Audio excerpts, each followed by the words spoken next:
A group of Democrats is reviving a caucus in the House that is focused on ending homelessness in the U.S. as the housing crisis steadily worsens across the country.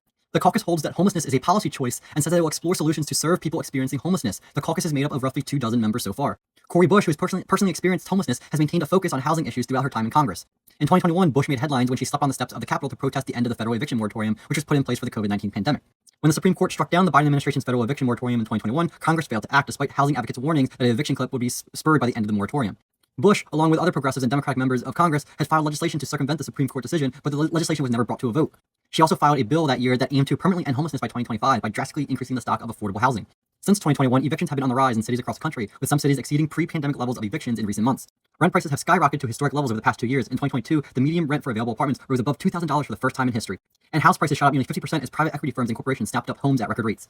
Lawmakers, tenants, and housing rights groups have encouraged the Biden administration to take action on housing, including declaring an emergency over massive shortages of affordable housing. But Biden's actions have been thus far